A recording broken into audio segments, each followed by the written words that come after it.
زندہ و جاویدہ ہے پیغام کربلا کا، زندہ و جاویدہ ہے پیغام کربلا کا، ہر دور کی زبان ہے، ہر دور کی زبان ہے پیغام کربلا کا۔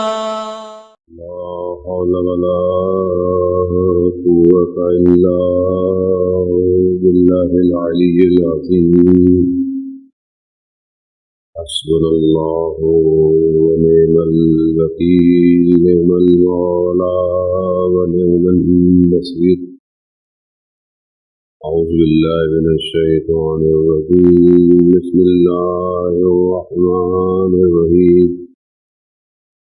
الحمد لله الذي يؤمن الخائفين وينجي الصالحين ويدع المستكبرين ويهلك ملوكا ويستخلف آخرين، والصلاة والسلام على رسول الثقلين محبوب رب المشرقين والمغربين، جد الحسن والحسين، نبينا سيدنا بالقاسم محمد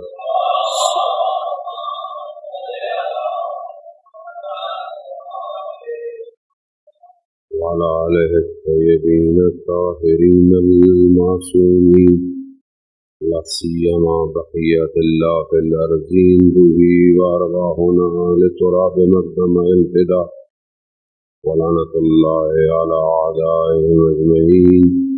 بسم الله الرحمن الرحيم، رب اشرح لي صدري ويسر لي أمري واحلل عقدة من لساني يفقهوا قولي، أما بعد فقد قال الله تبارك وتعالى في كتاب الحكيم والقرآن المجيد، وما خلقت الجن والإنس إلا ليعبدون۔ صلوات عليه۔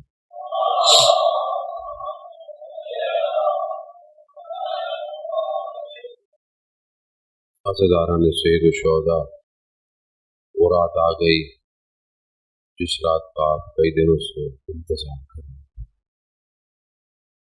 ہمارے لیے یہ رات بہت سخت ہوتی ہے، ہم اس رات کی سختی کو سن نہیں پاتے، ہم مصائب پڑھ نہیں پاتے، لیکن آپ سوچیں کہ جنہوں نے خود ان ساری چیزوں کو دیکھا ہوگا ان کے لیے یہ رات کتنی سخت ہوگی۔ موت کا خوف نہیں ہے شب عاشورہ سے، یہ مت سمجھے کہ خیموں میں کسی کو کوئی ڈر ہے، ڈر نہیں ہے، خوف نہیں ہے، ہر خیمہ منتظر ہے اس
جو ہے وہ میں نے آپ کی خدمت میں پیش کیے۔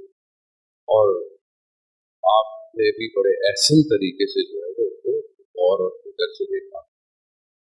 دن بدن ماشاءاللہ جوانوں کا مجمع بڑھتا گیا ماشاءاللہ بڑھ گیا ہے. آج بھی بہرحال کیونکہ شب عاشور ہے، لیکن بہرحال آخری مرحلے تک بہرحال آج ابھی جو ہماری گفتگو تھی اس تک پہنچ آپ کی خدمت میں لانا ہے. ہمیں یہ سمجھنا ہوگا کہ کربلا کا جو واقعہ ہے یہ جاویداں واقعہ ہے. یہ واقعہ کسی زمانے میں اور جگہ میں رک نہیں گیا. یہ واقعہ ایسا ہے کہ جو ہر زمانے میں اور ہر جگہ میں اپنی آپ کو پہنچا رہا ہے. اس کی وجوہات ہیں، اس کی ساری چیزیں، کیونکہ امام اس مقصد کے لیے نکلے تھے. وہ مقصد بشریت کی بقا تھا، اپنا کوئی ذاتی مقصد نہیں تھا. امام ویسے بھی جو ہے وہ اپنے کسی شخصی کام کے لیے امام ہوتا ہی نہیں. مگر جو وجوہات ہے امام کے یہاں تک آنے کے لیے وہ کیا ہے؟ اسی وجوہات کو آج ہم نے دیکھنا ہے کہ کیا یہ وجوہات آج ہمارے وقت امام کے آنے کی اس زمانے میں، اور یہ ہر زمانے میں ہوا. یعنی ہر زمانے میں کام ایک ہی ہوا، سوار بدلتے گئے. یعنی آپ حضرت آدم کے زمانے سے دیکھیں تو حابیل اور قابیل میں لڑوایا جا رہا ہے، یعنی حق کو روکنے کے لیے وہی ہے. معاملہ آگے حضرت نوح تک آیا. اس کے بعد آپ دیکھیں حضرت موسیٰ جب آئے، حضرت موسیٰ کو شہر چھوڑنا پڑ گیا لوگوں کی وجہ سے. لوگوں کی وجہ کیوں؟ کیونکہ اس منجی کو، وہ جو نجات دینے والا ہے، اس کو سمجھے نہیں. پھر دوبارہ گئے، پھر معجزے لے کر آئے، پھر جو ہے وہ قوم کو معجزے بھی دکھائے، سب کچھ دکھایا. پھر بنی اسرائیل کو بتایا گیا کہ فلانے دن شکار مت کرو، فلانے دن یہ نہیں کرو، ساری باتیں جو قرآن کے اندر. حضرت لوط کی قوم نے حضرت لوط کو باہر نکال دیا. کیوں؟ کیونکہ پاک اور مطہر تھے. مشکلات یہاں بھی اللہ کے نبی کو. حضرت یوسف کو ان کے بھائیوں نے مار دیا ظاہری طور پر اور کنویں میں ڈال دیا. یعنی ٹیررزم جو ہے وہ وجوہات سب وہی شیطانی وجوہات آتی جا رہی. کیا ہے؟ اللہ کے نمائندے کو ہٹا دو. اس پورے سسٹم میں کیا ہے؟ اللہ کا نمائندہ نہ ہو. اب کوئی بھی بہانہ ہو جائے، کسی بھی طریقے سے ہو، میری قربانی قبول نہیں ہوئی تو یہاں پر جو ہے وہ بھائی نے بھائی کو مار دیا. یہاں جب پتہ چلا کہ حضرت یوسف کو حضرت یعقوب پسند کرتے ہیں، زیادہ حسد جلن پیدا ہوئی. سب نے مل کر اللہ کے ولی کو مارا. پھر ایک نے کہا کہ چلو کنویں میں ڈال دیتے ہیں، کوئی کاروان آئے گا غلام بنا کے نکل جائے ہمارا.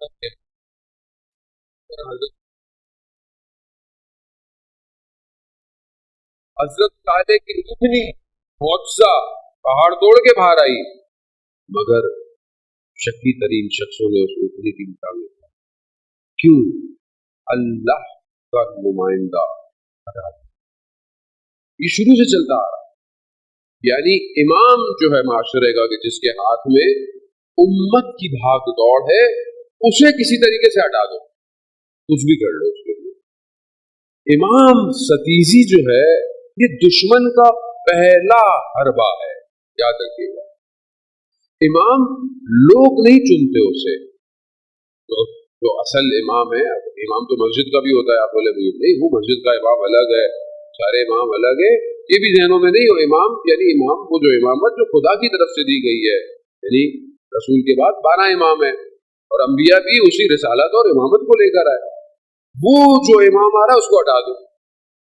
رسول خدا اپنی پوری زندگی میں کوشش کر رہے ہیں، یعنی بتا رہے ہیں، وہ کام ہے ان کا کیا؟ امام کی معرفی کر دی جائے، امام کا انٹروڈکشن دے دیا جائے، امام کے بارے میں بتا دیا جائے شروع سے، دعوت العشیرہ سے، پھر اس کے بعد ہجرت کی رات سے، پھر اس کے بعد ایک ایک جنگوں کے اندر ایک ایک چیز کرتے کرتے کرتے آخر میں آ کر جہاں دین کامل ہوا وہاں پروردگار نے کہا کہ بھائی اب اوپن کر دو. یعنی ابھی تک کرتے آ رہے تھے، شاید ان کو سمجھ میں نہیں آیا ہو، آج ان کو بالکل کلیئر بتا دو، اس میں کوئی ابہام نہ رہے، کوئی ایسی چیز نہ رہے. بلغ ما انزل الیک، یعنی جو ہم نے آپ کو بھیجا ہے اس کا ابلاغ کر دو. اگر آپ نے یہ نہیں کیا آپ نے رسالت کا کوئی کام نہیں کیا, کوئی کام آپ نے نہیں کیا. وہ کیا چیز ہے؟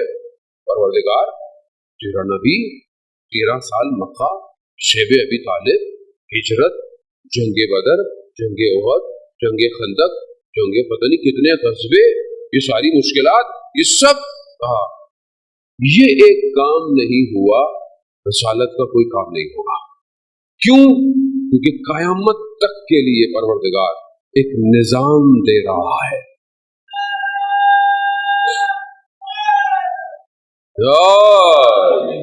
وہ ایک سسٹم دے رہا ہے. کیوں؟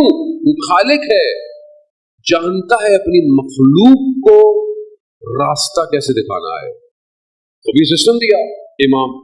اب جب دے دیا, جیسے رسول گئے دنیا سے, سب سے پہلے کیا کیا گیا؟ امام کو ہٹا دو. امام کو اب ہر کسی کا اپنا لیول ہے, کسی نے کسی طریقے سے لکھا. اصل کیا ہے؟ امام اب جب مولا متقیان ظاہری خلافت انہوں نے حاصل کی تو اس کے بعد کیا ہے؟ جنگوں کا سامنا کرنا پڑ گیا انہیں. جنگیں, ان بعض جنگوں کے نعرے کیا تھے؟ ہمارے لیے اللہ کی کتاب کافی ہے, ہمارے لیے اللہ کافی ہے. کیوں؟ جو اصل دین کو چلانے والا ہے, مینج کرنے والا ہے, اس کو اس سسٹم کو یہی ہوا. اب یہی ہوتا ہوتا ہوتا ہوتا ہوتا امام حسین تک آیا. کیا کہا؟ پوری دنیا نے بیعت لے لی تھی, کیا فرق پڑتا تھا؟ مطلب امام حسین اگر بیعت نہیں کرتے دشمن کو کیا مسئلہ تھا؟ کیونکہ وہ جانتا سب ایک طرف, حسین ابن علی ایک طرف. یہ اصل ہے, یہ اصل ہے. اس کو کس طریقے سے کرو. کیوں نہیں کیا امام نے؟ امام کو کیا, امام رہتے مدینہ میں, تو امام کس نے کہا؟ لیکن کیونکہ اللہ کا نمائندہ ہے, لوگوں نے انتخاب نہیں کیا, خدا نے انتخاب کیا ہے, تو پھر وہ خدا کے لیے کرے گا چاہے پوری دنیا دشمن ہو جائے. ہوتی تو ہو. وہ امام کو ہٹاؤ. آج پوری دنیا کے اندر شور, فلانا ملک سپر پاور, فلانا ملک اکنامیکل پاور, فلانا ملک یہ, فلانا ملک وہ, فلانا یہ. اس شور کے اندر جو سب سے زیادہ امام کا انتظار کر رہے ہیں وہ کون ہے؟ وہ مسلمان ہے, چاہے سنی ہو شیعوں سے کوئی فرق نہیں پڑتا. سب کی کتابوں میں مستند ہے امام. اب کوئی بہت زیادہ مانتے ہیں, کوئی کو کم مانتے ہیں, وہ ایک الگ بات. کسی کے یہاں پیدا ہوگا, کسی کے یہاں پیدا ہو چکا, اس سے کوئی فرق نہیں پڑتا. لیکن یہ سب جانتے ہیں کہ یہ آخری آئے گا, نام اس کا یہ ہے, خاندان یہ سب ایک ہی ہے, بکوں کے اندر آئے گا اور دنیا کو عدالت سے بھر دے گا جیسے ظلم سے بھری ہوئی ہے. اب اس ایک کے مقابلے میں پوری دنیا کا سسٹم آیا ہوا ہے. پہلی بات تو یہ ہے کہ مسلمانوں کو تیار ہی نہیں ہونے دو. مسلمانوں کو, ان کو آپس میں اتنا لڑواؤ کہ پہلے بات ہے یہ متحد ہی نہ ہو, یہ ٹکڑے ہو جائیں ان کو. جب آپ آپس میں ہی لڑیں گے تو آپ کیسے انتظار کریں گے کسی کا؟ پہلی بات, متحد ہوں گے تو کچھ ہوگا. پھر فرقوں کے فرقے بانٹتے رہو, اتنا بانٹ دو. پھر ایک فرقہ ایسا ہے کہ جن کے یہاں تو بہت زیادہ یاد کیا جاتا ہے, اس کے بھی ٹکڑے کر دو, اس کے بھی تقسیم کر دو. جتنا تقسیم کر سکتے ہو کرو, روکو انہیں. کس سے؟ اس ایک تک پہنچنے سے. جانے محترم, آپ کیا سمجھ رہے ہیں یہ سب جو دنیا میں ہوتا ہے اتفاقی ہے, حادثاتی ہے؟ نہیں. کیوں ابن زیاد لعین کوفہ میں بنی ہاشم کے لبادے میں آیا؟ کھل کے کیوں نہیں آیا؟ مجھے پتا تھا اس کو آنے نہیں دیں گے. کس لباس میں آیا؟ جس لباس میں لوگ گمان کر رہے تھے کہ شاید امام نہ آئے. اس کو بھی پتا تھا کہ کس لباس میں آنا ہے. آج تشیع کے اندر بھی مقدس لباس میں لوگ آ گئے اور آخر اصل امام سے دور کر رہے ہیں, اپنی طرف متوجہ کر رہے ہیں, ٹکڑوں میں بانٹ رہے ہیں. آپ کو آگے باہر سے بولے کہ اس مولانا کی بات نہیں سنو, ان کی بات نہیں سنو, آپ بولے بھائی کون ہے, چلو لیکن کوئی آپ کے ہی کپڑے پہنے ہوئے، آپ جیسی شکلیں پہنے ہوئے آ جائے اور بولے یہ جو مہاراجے ہیں نا انہیں کا پتہ دین کیا ہوتا ہے. آپ کم سے کم سنیں گے تو صحیح، مانے یا نہ مانے سنیں گے صحیح. اسی لیے اندر آؤ، منبر پہ بھی بیٹھ جاؤ، شاعروں کے ذریعے سے بھی کام کراؤ، سب کراؤ، قوم کو اس امام تک نہیں جانے دینا، ان کو آپس میں لڑواؤ. اور جانے وہ تو بہرحال آپ پڑھا لکھا مجمع، اور اتنے دن میں نے بہت محنت کی ہے آپ کے اوپر یہاں تک لانے کے لیے کہ سمجھے امام سے دور کرنے کے لیے. صرف ہمارے نہیں ہے، پوری دنیا میں کام ہو رہا ہے، سب کے اوپر کام ہو رہا ہے، اور ہر ملک میں کام ہو رہا ہے. میڈیا پروپیگنڈا اتنا کر دو امام کے لیے کوئی تیار نہ ہو. یہ وقت آ گیا ہے اب یہ بات کھل کے بیان کرنے کا. کیوں؟ کیونکہ ظہور نزدیک ہے، ظہور دور نہیں ہے. جانے محترم کوئی وقت معین نہیں کر سکتا ظہور کا، لیکن ظہور نزدیک ہے اور ہمیں اپنے آپ کو تیار کرنا ہے. تو پہلی چیز دشمن کرتا ہے امام کو ہٹاتا ہے، یا جھوٹے امام لے کر آئے گا. یہ آپ روایتوں میں پڑھتے ہیں امام کے ظہور سے پہلے لوگ جھوٹا امامت کا دعویٰ بھی کریں گے، اور ابھی سے نکلنا شروع ہو گئے ہیں، لوگ نکل رہے ہیں میں امام ہوں میں امام ہوں. لوگ پکڑے بھی جاتے ہیں، ہر طرح ہے. آپ کو ویڈیو نظر آتی رہتی ہے سوشل میڈیا پر. امام سے دور کرو، امت مسلمہ کی بھاگ دوڑ کسی اور طرف موڑو، ملکوں کو ملکوں سے لڑاؤ. یہ سب کیا ہے؟ سازش. اسی سازشوں کو شکار ہم لوگ ہو جاتے ہیں اور ہمیں پتہ ہی نہیں ہے. سوشل میڈیا ہم لوگ ایکسپرٹ تھوڑی ہے کوئی، ہمیں تو جیسے چلایا جاتا ہے ہم ویسے چلتے ہیں. ہم لوگوں کو، جسے میں نے پہلے بھی عرض کیا کہ اب ہم لوگوں کو غلام بنانے کی ضرورت نہیں ہوگی. ہمارے ذہن غلام ہو چکے ہیں، جو وہ چاہتے ہیں ہم وہی کرتے ہیں. اور ہم آج آپ دیکھیں نا، میں بہرحال بہت زیادہ زوم مسائل پہ گفتگو کرنے کا عادی نہیں ہوں، لیکن آج آپ دیکھیں کہ بہت ساری کچھ باتیں ہیں جو ہم سے ہضم نہیں ہوتی ہیں، جو آج ہو رہی ہیں ہم سے ہضم نہیں ہوتی ہیں. تو یہ جو کہا جاتا ہے کہ جب امام آئیں گے اور امام انشاءاللہ آ کر کچھ کہیں گے لوگوں کو، تو لوگ بولیں گے مولا یہ کیسی باتیں کر رہے ہیں، یہ تو ہمارے آباء و اجداد کا دین تھا، یہ جو آپ کہہ رہے ہیں کہ یہ نہیں کرو وہ نہیں کرو. یہ ہے ہمارے اندر ظرفیت امام کو سننے کی، سمجھنے کی. تو امام آگے مجھے بولے مجلس نہیں پڑھو، میں کیا کہوں گا؟ میں تو اپنے اوپر پہلے آپ کو تھوڑی کچھ کہہ سکتا ہوں. مجلس نہیں پڑھو، مولا مجلس میں نہیں پڑھو، مولا کیا کروں؟ اب مجلس ہم پڑھیں گے، باہر بیٹھو جا کے انتظار کرو، ہمارے جوتے اٹھاؤ.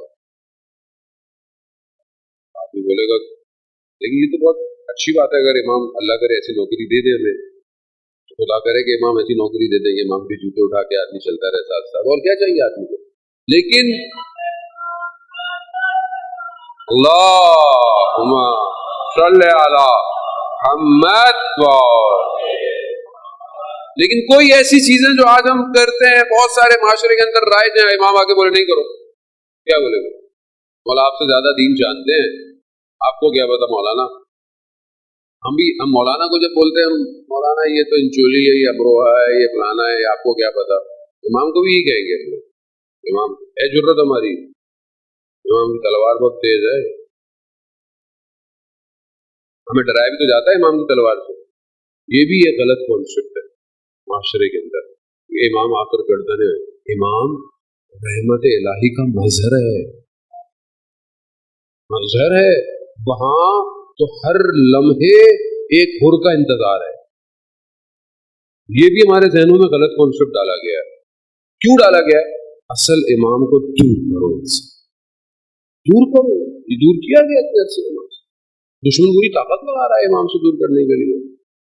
پہلی چیز دشمن کی ہے امام کو جو اللہ کا نمائندہ ہے اسے سائڈ پہ کرو، کسی طرح اسے خراب کچھ نہ کچھ کرو کہ لوگ اس کی طرف نہ پڑے. یہ ہمارا وظیفہ ہے. کربلا ہمیں وقت کے امام کی طرف دعوت دے رہے. دوسری چیز بہت تیزی سے، بس میں آگے بڑھوں گا، شب عاشورہ ہے ویسے بھی. دوسری چیز ہے دشمن دین سے تیزی کر دیتا ہے، دین کو چینج کر دیتا ہے، دین کے اندر گھس کر اس کے کانسیپٹ چینج کر دیتا ہے. مثال کے طور پر مطلب جو ہماری دین کی چیزیں واجبات ہیں ان کو بدل دے گا. آج آپ کے سامنے ہے. آج ہمیں پتہ ہی نہیں حرام حلال حلال حرام ہو گیا ہے. آج معاشرے میں بہت ساری چیزیں لبرلزم سیکولرزم پلورلزم کے نام سے معاشرے میں تبدیل ہو گئی ہے. وہ پرانا زمانہ تھا, وہ اسلام کی قوانین, مولانا اب تو ماڈرن ہو گیا ہے, تو یہ ساری چیزیں چلتی ہیں. یہ کیا چلتی ہے, مطلب خدا کو نہیں پتا تھا کہ نیا آگے زمانہ آئے گا تو ایسے احکام دیتا. پھر اس کا مطلب ہے کہ جو احکام ہے وہی احکام ہے. آج محرم نامحرم, محرم ہے بچی جوان ہو گئی ہے, بچی 9 سال کی ہے, اس کے اوپر مجھے پتا ہے اس کے لیے کیا محرم ہے, کون سا آپ کی نہیں, وہ تو آپس میں کزن ہے, بھائیوں کی طرح ہے, بھائیوں کی طرح. مگر خدا کو نہیں پتا تھا کہ یہ بھائیوں کی طرح کزن ہوتے ہیں. اس کے سامنے اسے حجاب میں آنا چاہیے, اسے نہیں پتا تھا. مولانا صاحب وہ زمانہ ایسا ہو گیا ہے, مکس گیدرنگ شادی, خدا کو نہیں پتا تھا یہ سب ہوگا. خدا کو نہیں پتا تھا. خدا بہتر جانتا ہے یا ہم بہتر جانتے ہیں؟ حلال و محمد آخر تک حلال اور حرام و محمد آخر تک حرام ہے. ایسا نہیں ہے کہ اس زمانے میں تھا تو اس زمانے میں نیا آ گیا. نہیں, کیا ہے, دین میں چینجنگ کرو, تبدیلیاں لے کر, چاہے میڈیا کے ذریعے, چاہے سوشل ڈراموں کے ذریعے. آپ کے سامنے ہے, دنیا کو آہستہ آہستہ آہستہ آہستہ آہستہ آہستہ توڑا جا رہا ہے. کہاں سے توڑتے ہیں؟ یونیورسٹی سے, ایجوکیشن سے. ایسے ٹیچروں کو لایا جاتا ہے جو باہر پڑھ کے آتے ہیں, ساری زندگی باہر پڑھتے ہیں, پھر آ کر ہمارے معاشرے میں ہمارے جوانوں کی تربیت کرتے ہیں. ہم بھی خوشی خوشی لیتے ہیں انہیں, باہر سے یونیورسٹی سے باہر سے پڑھ کے آیا ہے, وہ برین واش ہوتا ہے. وہ آ کر یونیورسٹیوں میں جو پڑھاتا ہے, میں سب کی بات نہیں کر رہا, خدا نہ خواستہ کوئی ٹیچر ناراض ہو جائے, میں تو نہیں, میجورٹی جو اس کو فیڈ کیا جاتا ہے وہی آ کے معاشرے میں پڑھاتا ہے. آپ ساری چیزیں پڑھاتے رہے, 10 دن آپ نے درس دے دیا معاشرے کو, یہ بچہ 5 منٹ کے لیے ٹی وی کے سامنے ایک اینیمیشن دیکھے گا, اس کا عقیدہ برباد ہو جائے گا, توحید کو چھوڑ دے گا. خدا نہیں ہے آج ہماری زندگی میں. دین چینج کر دو, ان کا دین ایسا کر دو, کیسا دین کر دو؟ مارنے کی باتیں کرنے کی ضرورت, ایکسٹریمسٹ تھاٹ ہے یہ. مر جائیں, گردنیں کٹوا دے, تو پھر کربلا سننے کیوں آتے ہو بھائی؟ کربلا میں تو شرط ہی یہی ہے, وہی آئے گا جو اپنی گردن کٹوائے گا. پھر کربلا کیوں آتے ہو؟ تو یہ باتیں نہیں کرے تو کہاں باتیں کریں؟ پھر امام زمانہ کے لیے پیچھے کھڑے رہیں گے ہم لوگ.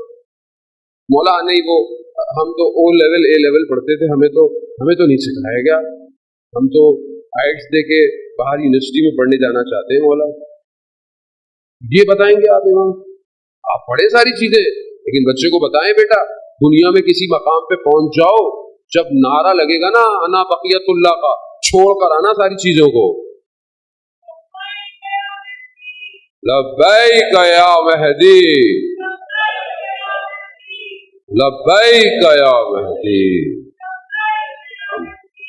لبیک یا مہدی. اور خود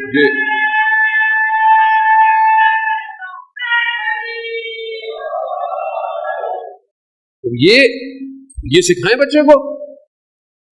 پلاننگ تو ہے کہ باہر جائے, باہر پڑھے, اچھی بات ہے, پڑھے, بالکل انجینئر بنے, ڈاکٹر بنے, سائنٹسٹ بنے, ACCA پڑھے, اکاؤنٹنٹ بنے, سب کام کرے, لیکن یہ بھی تو اس کے اندر انسرٹ کرے امام زمانہ کی ویکسین. یہ دنیا میں کہیں بھی چلے جاؤ, امام سے دور نہیں ہونا بیٹا. وہ کیسے کریں گے جب تک آپ خود نہیں ہوں گے؟ اس میں کیا ڈالیں گے؟ خود مشکل میں. مولانا دعا کریں بیٹا ہو جائے. کیوں؟ امام زمانہ کا سپاہی بنے. بھائی پہلے خود تو بن جاؤ, خود بنو پہلے. خود نہیں ہے بیٹا ہو جائے. بیٹا کہاں سے ہوگا جب بیٹا دیکھتا ہی نہیں باپ نماز میں اول وقت کھڑا ہوتا ہے, بیٹا دیکھتا نہیں رات کو تاریکی میں کبھی بیٹا پانی پینے اٹھے دیکھے باپ سجدے میں گڑ گڑا رہا ہے, وہ بیٹا کہاں خدا کی طرف پڑے گا؟ تو بیٹے نے کبھی دیکھا ہی نہیں کہ باپ قرآن کھول کر قرآن بھی پڑھتا ہے, اور بیٹا قرآن نہیں پڑھا تم نے, قاری صاحب نہیں آئے, 100 قاری لگا دے, یہ نہیں جائے گا اللہ کے پاس.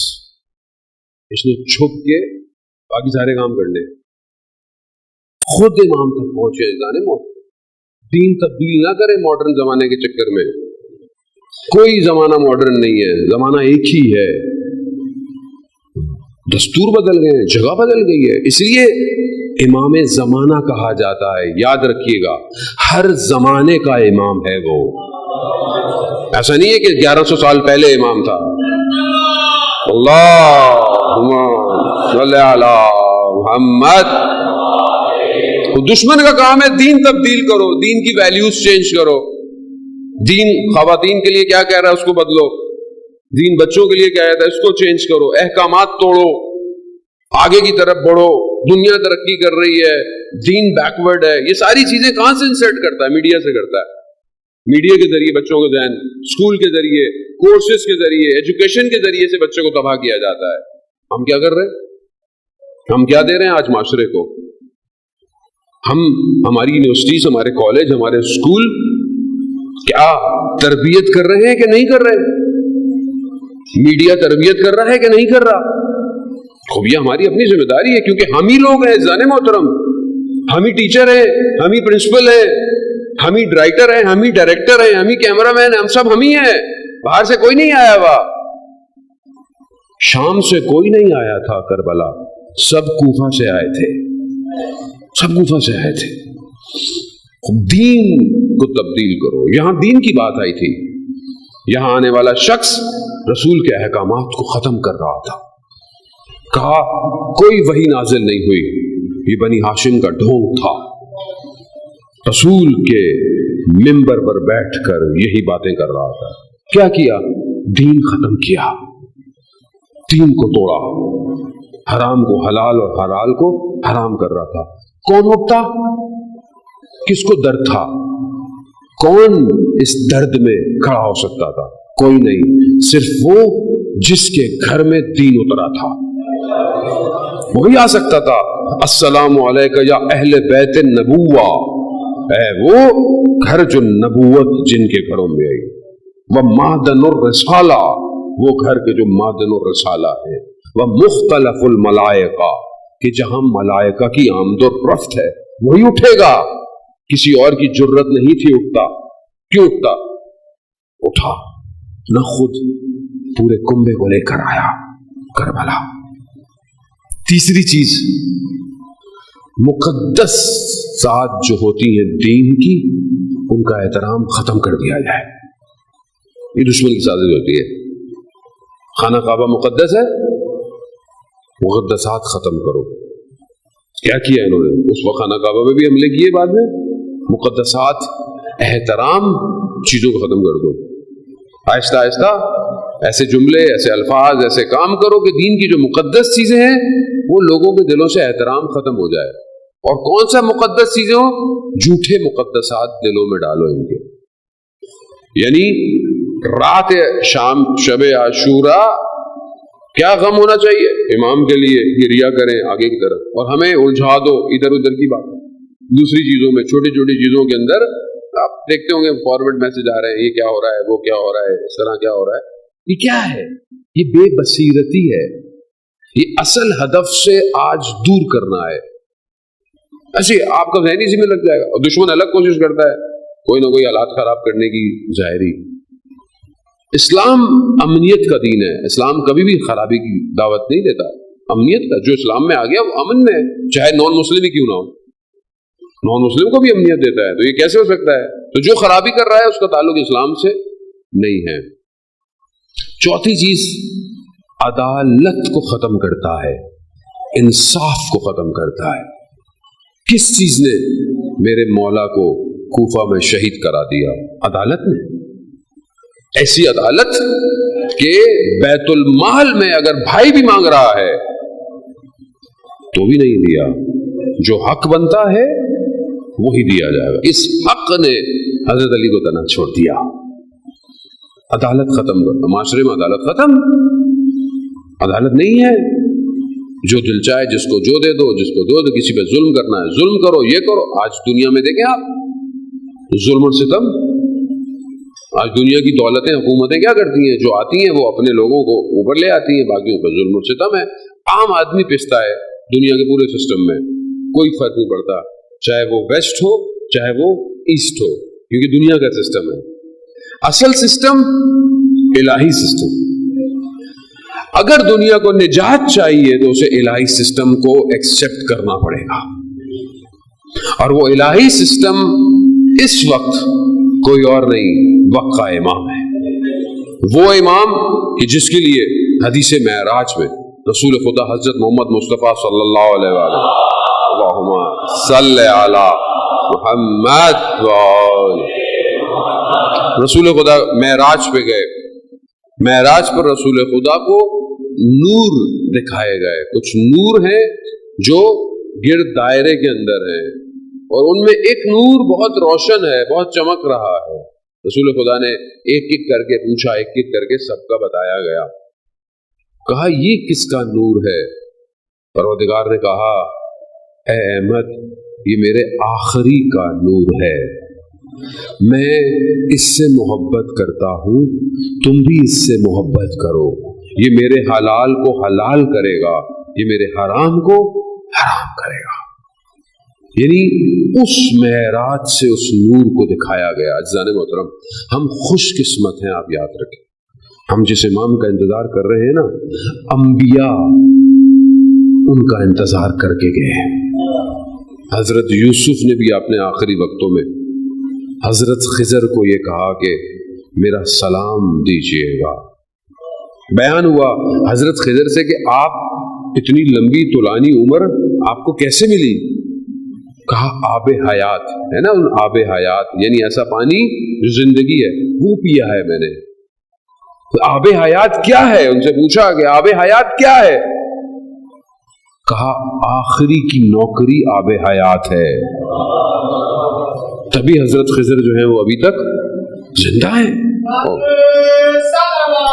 اللہم صلی علی محمد۔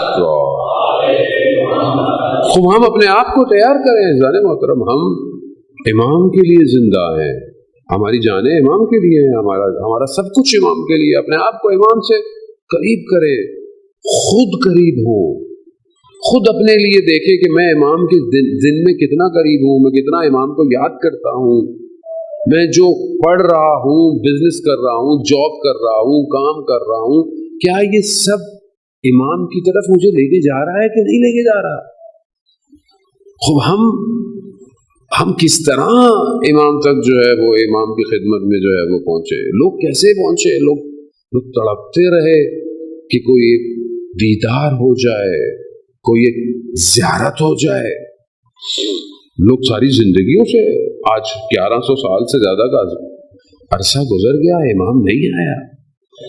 خب یہ تنہائی، یہ تڑپنا، یہ خلوت، میں بہرحال یہ واقعہ بہت دفعہ پڑھ چکا ہوں، لیکن خود مجھے جب میں پڑھتا ہوں تو مجھے شدید احساس ہونے لگتا ہے۔ یعنی خود میں جیسے ایک چیز اس کی بیٹری ڈسچارج ہو رہی ہو تو آپ اسے چارجر بھی لگاتے ہیں، یعنی کچھ واقعات ایسے ہیں جو میں بار بار پڑھ کر اپنے آپ کو امام کے قریب کرتا ہوں۔ کیوں؟ کیونکہ اپنے آپ کو دیکھنا چاہیے نا کہ میں کہاں کھڑا ہوں۔ یہ واقعہ بہرحال میں بہت دفعہ پڑھ چکا ہوں، 5-6-7 سال ہو گئے اس واقعے کو، تو جو خود میرے ساتھ پیش آیا، جب میرا بچہ جو ہے وہ کربلا میں کھو گیا تھا، اور صبح کی نماز میں جب مجھے میرے بردر ان لا نے آ کے کہا کہ ساتھ زیارت پہ گیا تھا، مل نہیں رہا، کئی دیر ہو گئی میں ڈھونڈ رہا ہوں۔ بچے ضد کرتے ہیں ہم بھی حرم جائیں گے، ہمیں بھی حرم جانا ہے، رات کو جانا ہے، بھلا ضد کر کے چلے گئے اور کھو گیا۔ میں بھی نماز کا وقت تھا، صبح نماز پڑھی اور پھر اس کے بعد گئے ڈھونڈتے رہے، لیکن سب بند تھا، صبح کا ٹائم تھا، وہ عام دن تھے کربلا کے۔ پہنچتے پہنچتے خادموں تک پہنچے کہ بچے کو دیکھا ہے۔ بچہ اتنا بھی چھوٹا نہیں تھا کہ اس کو ہوٹل نہیں پتا ہو، اس کو زبان نہیں آتی ہو، 2-3 زبانیں آتی ہیں، سب کچھ آتی ہے، لیکن بچہ پھر بھی نہیں مل رہا، رش بھی نہیں ہے۔ ہر دروازے پر گیا، بچہ نہیں ملا۔ ہر خادم نے کہا ہم نے نہیں دیکھا، ہم نے نہیں دیکھا۔ پریشانی بڑھتی گئی، اتنی پریشانی بڑھ گئی کہ بین الحرمین جو لوگ سو رہے تھے ان کے کمبل اٹھا کے دیکھ رہے ہیں کہ بچہ کہاں ہے۔ خوب ظاہر ہے انسان باپ ہوتا ہے، باقی بھی لوگ۔ حرم کا چپا چپا سرتاب ادھر ادھر ہر جگہ ڈھونڈا، بچہ نہیں ملا۔ جانے محترم وقت بڑھتا چلا گیا۔ بہرحال حدیثیں پڑھی ہوئی تھی، یہ تو پتا تھا کہ ایمان تو ہے مولا پہ۔ باب قبلہ کے سامنے آ کر میں نے ابھی مولا سے کہا مولا یہ تو میں جانتا ہوں کہ آپ جانتے ہیں بچہ کہاں ہے، اس میں تو کوئی شک نہیں، دنیا میں بھی کہیں ہو تو وہ بھی آپ کو پتا ہے، آپ کے حرم سے کھو گیا بچہ، بہرحال باپ ہوں میں، کتنا برداشت کروں۔ تھوڑی دیر میں اندر سے ایک ہوا، ایک پیغام آیا، تمہارے بچے کو کھوئے ہوئے کتنی دیر ہوئی؟ کچھ گھنٹے، اور تم اتنے بے چین، اتنے بیتاب، حرم کی اس جگہوں تک گیا ہوں کہ جہاں کبھی زیارت کرنے نہیں گیا تھا۔ حرم 1100 سال سے ہمارا بیٹا نہیں آیا، ایک دفعہ بھی تم نے اسے اس طرح ڈھونڈا؟ آپ خود سوچے نا، یہ کربلا کیا ہے؟ کربلا امام، رات شب عاشورہ کیا کہا ہے سب نے؟ تاکہ ہم اپنے 70 دفعہ زندہ ہوں، 70 دفعہ مارے جائیں، ماں ترکتوں کا یا حسین، ہم آپ کو نہیں چھوڑ سکتے۔ کیوں نہیں چھوڑ سکتے؟ امام ہے، زندگی ہے، اور ہماری زندگیوں میں امام کا ہے۔ کبھی ڈھونڈا؟ کبھی مجلس کے رش میں ڈھونڈا؟ کبھی کہیں تو دیکھے، کہیں تو ہوگا امام۔ عزیزان، یہی ایک مشکل ہے ہمارے اندر کہ ہم تڑپ نہیں رکھتے امام کے لیے۔ جب تک تڑپیں گے نہیں وہ نہیں آئے گا۔ تڑپو، وہ کہتا ہے تڑپو۔ جو لوگ تڑپ رکھتے تھے وہی کربلا میں جل کے راکھ ہو گئے اپنے امام کے اوپر۔ جن کو ذرا سی بھی مشکل تھی وہ نہیں آئے، نہیں آئے۔ آج اگر ہم چاہتے ہیں اپنے امام کے لیے، عزیزان موت، وہ یوسف زہرا، وہ پردہ غیبت میں ہمارا انتظار کر رہا ہے۔ علی ابن مہزیار جو 20 سال حج پہ اسی لیے گیا کہ اسے پتا تھا کہ حج پہ امام آتے ہیں، حج پہ امام آتے ہیں، ہر سال آتے ہیں۔ 20 سال گیا کہ شاید کسی حج پہ زیارت ہو جائے، مایوس ہو گیا، مایوس ہو گیا کہ اب نہیں جاؤں۔ پھر پیغام بھی جو آئے گا، اس سال آ جاؤ۔ گیا، طواف کر رہا تھا، ایک شخص آیا، کہا چلو امام نے بلایا ہے۔ اللہ، روحی لقل فدا، مالی لقل فدا، میرے ماں باپ آپ پر قربان میرے مولا۔ کاش کہ کبھی ہمیں بھی کوئی کہے امام نے بلایا ہے۔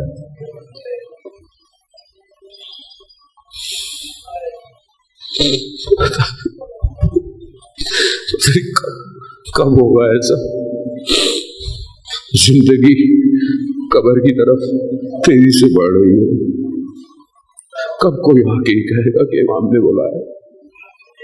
علی ابن مہزیار مکہ کی پہاڑیوں سے اترتا ہوا ایک جگہ پہنچے جس اس نے کبھی دیکھی نہیں تھی۔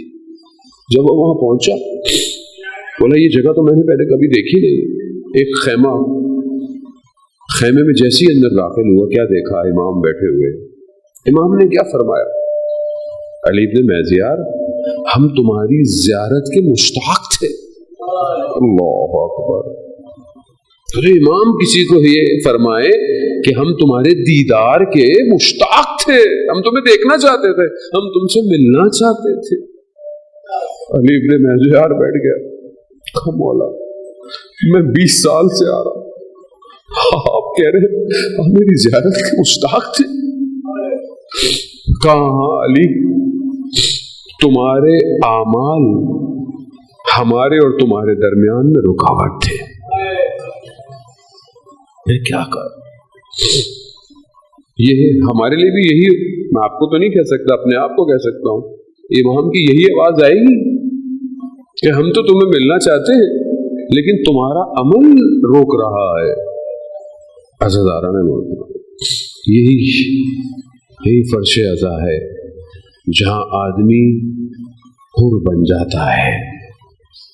آج ہم بھی، آج شب یہی ہے نا، شب عاشورہ، حضرت حر اپنے آپ کو جہنم اور جنت کے درمیان دیکھ رہے ہیں۔ آج کی شب تھی نا جب صبح صبح پھر حضرت حر پہنچے۔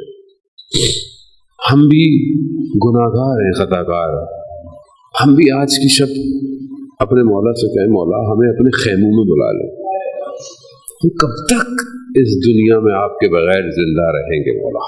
ہاں عزاداران محترم، شب عاشور ہر خیمے میں ہر ماں اپنے بچے کو تیار کر رہی ہے. رونے کی شب ہے، گریے کی شب ہے. خوش قسمت ہیں یہ آنکھیں جو اپنے وقت کے امام کے لیے روتی ہیں. اس سے بڑی خوش قسمتی نہیں ہے عزیزان محترم. امام زمانہ کے لیے یہ جوان روتے ہیں، میں واقعاً خوش قسمت ہے یہ جوان. ہمیں جوانی میں نہیں موقع ملا اس طرح وقت کے امام کے لیے رونے کا. یہ تو ہمارے استادوں کا کرم ہو کہ جنہوں نے ہمارے دل میں، اور خود امام کا اپنا کرم کہ جنہوں نے ہماری طرف توجہ کی ہے کہ ہمارا ذکر کرو جا کے لوگوں میں. ہم تو اسی پہ خوش ہیں کہ کتنی بڑی نوکری ملی ہوئی ہے. وقت کے امام کا ذکر کرنا آسان نہیں ہے جب تک وہ خود نہ چاہیں. وہ خود چاہتے ہیں. اس ظالم خیموں میں ایک شور ہے. کیا ہے؟ امام حسین اپنی بہن کے خیمے میں جاتے ہیں. بہن کہتی بھیا میں نے اپنے نانا کے صحابیوں کو بھی دیکھا، اپنے بابا کے صحابیوں کو بھی. آپ کے صحابی کہنے کا مقصد بیوی کا یہی ہوگا کہ آپ کے صحابی وفا تو کریں گے نا. امام حسین کہتے ہیں کہ اے حبیب ابن مظاہر کے بعد حبیب آؤ اور ضمانت دو. حضرت حبیب سب صحابیوں کے ساتھ تلواریں لے کر خیموں کے باہر آ گئے. بی بی جب تک ہم زندہ ہیں نا مولا کو ہم کچھ ہونے نہیں دیں گے. اطمینان آ گیا. شب عاشور امام حسین مقتل کی طرف، جو صبح مقتل بنے گا. راوی کہتا ہے کہ میں مولا کے پیچھے پیچھے، مولا نے دیکھ لیا مجھے کہ مولا مجھے جگہ دکھا رہے ہیں. کیا جگہ دکھا رہے ہیں؟ یہاں پر علی اکبر گریں گے، یہاں پر حضرت عباس کا بازو. یہ وہ مقام ہے جہاں حضرت علی اصغر کو تیر لگے گا. ایک ایک کر کے ایک جگہ سے بہت تیزی سے گزر گئے. راوی کہتا ہے میں نے ایک خاتون بڑھیا کی رونے کی آوازیں سنی. ہاں آپ روئے نہ روئے، وہ ماں جو مدینہ سے چلی ہے وہ پہنچ گئی ہے وہاں. جس نے چکیاں پیس کے پالا ہو نا اسے پتا ہے بیٹا کسے کہتے ہیں، حسین کون ہے. امام نے کہا کہ ہاں یہ وہ جگہ ہے جہاں میں گروں گا. نہیں پتا میری شہزادی اس جگہ کے پتھروں کو چنتی ہو. اللہ اکبر. عزاداران آیت اللہ جوادی عاملی بیان کرتے ہیں، محتشم کاشانی سے بھی بیان کرتے ہیں کہ ایک دن پہلے خیمے جو تھے، ان خیموں کے سامنے ایک دار الخیمہ تھا، یعنی سب سے بڑا خیمہ تھا. یہ جو ہم سنتے ہیں نا کہ بدن لائے گئے، بدن شہداء کے بدن اٹھا اٹھا کے، یہ بڑا خیمہ تھا جس میں لالا کے امام رکھتے تھے. پیچھے خیمے تھے سارے، اور خیموں کے پیچھے پوری خندق کھودی گئی تھی. خندق یعنی ایک گہرائی کھود کے، اور اس کے اندر ایسے کہ دشمن جب حملہ کرے تو چاروں طرف سے حملہ نہ کرے، پیچھے سے خیموں کے نہ آئے. صرف ایک راستہ ہے جو خیموں کی طرف جاتا ہے. بس اب اس ایک جملے کو ذہن میں رکھیے گا، صرف ایک راستہ ہے بس، باقی طرف خندق ہے، کوئی آ نہیں سکتا. روز عاشور، عصر عاشور، سب ہو گیا. جب دشمن حملہ کرنے پڑا، سوال پوچھا گیا نا امام سجاد سے، کیا کریں؟ خیموں میں جل جائیں یا باہر نکلیں؟ کہا نہیں، باہر جائیں تو کہاں سے جائیں؟ پیچھے تو خندق ہے، راستہ ایک ہی ہے اور دشمن اسی سے آ رہا ہے۔ اللہ، اب پتہ چلا کس طرح وہ آئے ہوں گے اور کس طرح انہوں نے نیزوں سے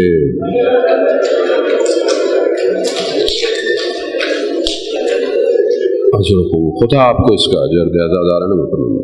اب آرام سے، بہرحال آج کی رات ویسے بھی رونے کی رات ہے، جہاں بیٹھے روئیے گا، خیال کیجیے گا رات ہے جہاں دل چاہے نوحہ سنتے ہوئے بیٹھے ہوئے خاک میں بیٹھے ہوئے بے شک عبادتیں کریں، جلوس میں جائیں، سب کریں، لیکن تصور کیجیے گا آج کی رات بی بی زینب اور امام حسین کی کیسے گزری ہوگی، نہیں پتا کیسے گزرے گی۔ صبح تو وقت نہیں ہے، بس میں آخر میں جب تابوت برآمد ہونا اس سے پہلے بس میں ودا پڑھوں گا تو اس کے بعد تابوت جو ہے وہ برآمد ہوگا، بس میں، کیونکہ صبح تو فرصت نہیں ہے۔ بہن بھائی آج رات ہی بہن بھائیوں نے جی بھر کے ایک دوسرے کو دیکھا ہوگا، اور ہو سکتا ہے امام نے حضرت زینب کو سب بتا دیا ہو کہ کس کس طرح آپ نے کیا کیا کرنا ہے۔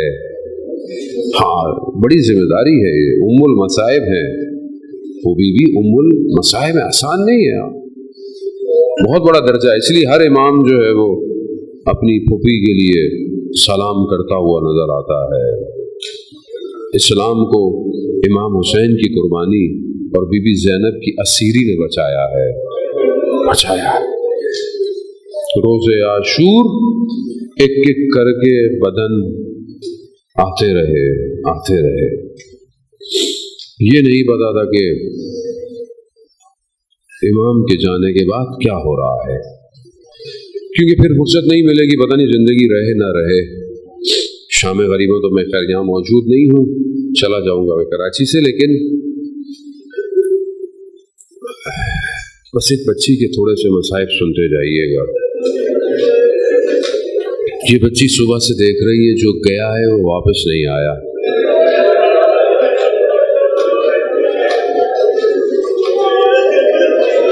جن کی چھوٹی بیٹیاں ہیں نا، خدا ان بیٹیوں کو سلامت رکھے، ان کے پردے سلام، جن کی چھوٹی بیٹیاں ہیں، جب باپ گھر سے نکلتا ہے نا تو چھوٹی بیٹی جو ہے وہ آ کر ٹانگوں میں لپٹ جاتی ہے، بابا بابا کہاں جا رہے ہیں؟ وہ پتا ہوتا ہے روز جاتا ہے، پھر بھی پوچھتی ہے کہاں جا رہے ہیں، اور جب آتا ہے پھر لپٹ جاتی ہے، کیا کہتی ہے؟ بابا آپ جب گئے صبح یہ ہوا۔ بس اب صرف تصور کیجئے گا، جب مولا جا رہے تھے مقتل کے جملے ہیں، پھر ٹائم نہیں ملے گا پھر، کیونکہ آخری ودا تو بہن کے ساتھ ہے، بس اس کے بعد میں ختم کر دوں گا، پھر زندگی رہے نہ رہے، کہیں میری یہ بیوی ناراض نہ ہو جائے۔ مقتل کے جملے ہیں، جب آخری وقت آیا نا، جب امام جا رہے ہیں، اس بچی کا بھی ودا ہے، اس بچی نے بھی بابا کو ودا کیا ہے، اس بچی کے جملے ہیں۔ بچی کیا کہتی ہے؟ بابا ہمیں مدینہ واپس بھیج دو۔